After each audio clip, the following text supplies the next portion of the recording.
Hello everyone, અત્યારે વાગ્યા છે 5 અને મેં બી થઈ છું રેડી. આજે રનિંગ કરવાની પણ બહાર જઈ રહ્યા છીએ. અત્યારે છું મારી સિસ્ટરને ત્યાં. હું, મારી સિસ્ટર, મારું ડાગુ, અમે બધા જઈ રહ્યા છીએ અત્યારે બહાર. જોઈએ હવે ક્યાં નીકળીએ છીએ, શોપિંગ કરવા અને થોડી વાર ફરવા માટે બી. સો ચલો વધારે લેટ કરીએ નહીં, પહેલાં નીકળી જાય. સો વ્લોગમાં બન્યા રહેજો. અહીંયા બાજુમાં કેટલું મસ્ત ખેતર છે, બતાવી દઉં ગાઈઝ તમને. મસ્ત ખેતર છે બાજુમાં જ, અને આ સૂરજ દાદા ઢળવાની તૈયારીમાં છે. અને અહીંયા શું આવ્યું છે? ડુંગળી છે ને, ડુંગળીના કોથળા પર્યા, ડુંગળીની ઝાડ કેટલી સરસ વાડી છે. ગાઈઝ અત્યારે અમે આવી ગયા છીએ થાઈલેન્ડ ઇન્ટરનેશનલ શોપિંગ ફેસ્ટિવલ. સો ચલો થાઈલેન્ડમાં અંદર જઈશું આપણે. ચાલ ડાગુ વયું જા ત્યાં. આ બાજુ જો તો ડાગુ. અહીંયા પહોંચ્યા અને જઈશું અંદર, કેમ કે થાઈલેન્ડનો ઇન્ટરનેશનલ ફેસ્ટિવલ શો જે લખ્યું છે. બટ અંદર જઈને જોઈએ ને તો અહીંયા છે ને સ્ટાર્ટિંગમાં જ આવી ગયું છે ફર્નિચર. અને અહીંયા એક કરતાં એક ફર્નિચરની જે પ્રાઇસ જઈને જોઈને તો યો મમ્મા, આટલી પ્રાઇસ તો ક્યાંય સાંભળી જ નથી. ફર્નિચર તો બહુ બધું જોયું. અને ત્યાંથી આગળ આવીને હું અહીંયા ઝૂલામાં બેસી ગઈ. પછી ભાઈએ મને કીધું કે તમે ઝૂલામાં બેસી ગયા તો મેં કંઈ બોલ્યો નહીં, બટ અમે બેસવા નથી દેતા. તો સારું કહ્યું, મારું માન રાખી લીધું. અને અહીંયા પહોંચ્યા તો આ છે ને સોફા કમ બેડ છે. તો આમની પ્રાઇસ તમને ખબર છે 1.5 લાખ રૂપિયા. અને આટલો નીચો. અને અહીંયા મેં કીધું અમારે 20-25 હજારમાં સોફા કમ બેડ મળે છે. હા, ક્વોલિટી થોડી ઉપર નીચે હોઈ શકે. ને આ રાજા રજવાડાનું બધું ફર્નિચર મળી રહ્યું હતું ને જોઈને એટલો આનંદ આવતો હતો. અને પ્રાઇસ પૂછીએ તો એમનાથી પણ વધારે આનંદ આવે. અને આ ગરવો જોઈ રહ્યા છો 2500 રૂપિયા. આ રીતે થાઈલેન્ડના આ જે ફેસ્ટિવલ શો કહેવાય કે પછી એને તમે એક્સપો કહો કે જે પણ કહો, પ્રાઇસ તમે ક્યાંય જ ન સાંભળો એટલી પ્રાઇસ છે.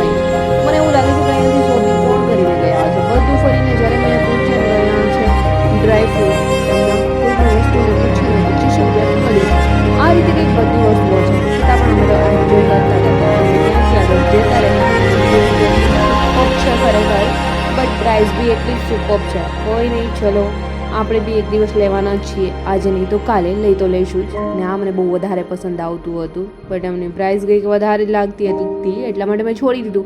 મને થયું અમારી ગુંદાવાડીમાં પણ આ જ મળે છે. સો એમને છોડી. અને મને છે ને આ જ પહેરાવવામાં બધાને મજા હતી કે તું આ જ પહેરી લે કે તને નજર ન લાગે, તને બહુ વધારે લાગે છે એટલા માટે. તો ત્યાંથી અત્યારે અમે આગળ આવ્યા. આ છોટું છોટું રમકડા બહુ બધા કેટલા સરસ છે. બહુ જ ગમતા હતા. અને એમનાથી વધારે મને અહીંયા આ ચૂકું ગમતા હતા. અને ચૂકું વાગતા નથી, જસ્ટ દેખાવના જ છે. એમની પ્રાઇસ છે 500 રૂપિયા. અને મારો ફેવરેટ પેરોટ કલર ત્યાં મને મળી ગયો હતો. મને પેરોટ કલર એટલો ગમે છે. પછી કપડાં હોય યા ફિર કોઈ પણ વસ્તુ. અને અહીંયા આગળ પૂછ્યો તો આ ડ્રીમ કેચર દેખાઈ ગયું. અને એમની પ્રાઇસ તો પૂછો જ મત. ત્યાં પછી આ બિલ્લું જુઓ. બિલ્લુને જગાડવાની બહુ કોશિશ કરી, બટ બિલ્લું જાગ્યું નહીં કે ન તો બોલ્યું. અને પછી મેં શાંતિથી એમને મૂકીને આગળ નીકળી ગઈ. તો અહીંયા જો કેટલા સુપર છે ડેકોરેશન માટેની વસ્તુઓ છે. બધી જોઈને એટલી ખુશી મળતી હતી, બટ જોઈને જ ખુશ રહેવાય એવું હતું અહીંયા બધું. અને આગળ પહોંચ્યા ને તો અહીંયા બધા પોટ તમે જોઈ રહ્યા છો ને એક એકની પ્રાઇસ માશાઅલ્લાહ, આટલી પ્રાઇસ ક્યાંય જોઈ હતી. બટ કોઈ નહીં, ચલો આગળ નીકળીએ ધીમે ધીમે. જલ્દીથી હવે તો પૂરો થાય તો બહાર નીકળીએ એવું લાગે છે. અહીંયા પહોંચ્યા તો ચોકલેટો. એમને જોઈને તો મને કોઈ જ ફરક ન પડ્યો, કેમ કે ચોકોલેટ ફ્લેવર મને બિલકુલ પસંદ નથી. સો મેં ચોકોલેટ નથી ખાતી. એટલા માટે ત્યાંથી મેં આગળ ખીસક્યા અને આગળ પહોંચ્યા ને તો અહીંયા ભાતની મીઠાઈઓ તમે જોઈ શકો છો.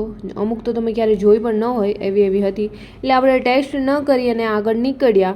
ખોટી રીતે ટેસ્ટ કરાવીને એને કોઈનું બગાડાય નહીં. એટલે ત્યાંથી અમે નીકળી ગયા. અને અહીંયા જો મસાજર પોટલી અને એમનાથી પણ બહેનોને સહેલું ને શર્ટ થાય એવા અહીંયા મશીનો આવી ગયા છે. અહીંયા જો આ તેલમાં તો તળાય છે, બટ તેલ જ ન અડે આવું કંઈક છે ફ્રાય કરવા માટે. અને ત્યાંથી આગળ આવ્યા તો અલગ અલગ વસ્તુઓ જોવા મળે છે. મારા ગામની આ જ એક વસ્તુ મને લાગતી હતી, રોટી મેકર. ફાઇનલી અહીંયા મળી જ ગયું હતું. મને થયું કે કંઈ પણ હોય ન હોય આ રોટી મેકર તો હોવું જ જોઈએ યાર. રોટલી વણવી તો નહીં, બનાવી તો નહીં. જો કેટલી સરસ ફૂલ આવી છે. અને થોડી વાર તો મેં જોયું ને તો ભાઈએ તો મને જ છે આપી દીધું કે લ્યો મેડમ તમે એક ટ્રાય કરો, શીખવું તમને. ભાઈને એમ હતું કે હું આજે જ બુક કરી નાખીશ, બટ નહીં, મેં કહ્યું કે આજે નહીં, હું મેરેજ કરીશ ને ત્યારે બુક કરીશ, કે જેથી કરીને મારે રોટલીઓ વણવી નહીં. એટલા માટે. તો ભાઈએ આજે મને આજની પ્રાઇસ સમજાવી દીધી, અત્યારે બુક કરો છો તો આટલા.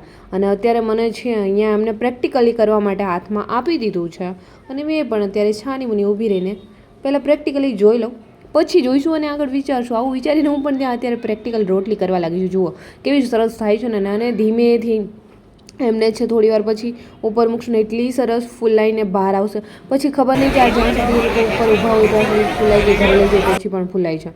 અને ત્યાંથી આગળ આવીએ ને તો આપણું સૌનું ફેવરિટ જેને વાળ વહી જતા હોય અને આજકાલ ચાલી રહ્યું છે આદિવાસી ઓઇલ.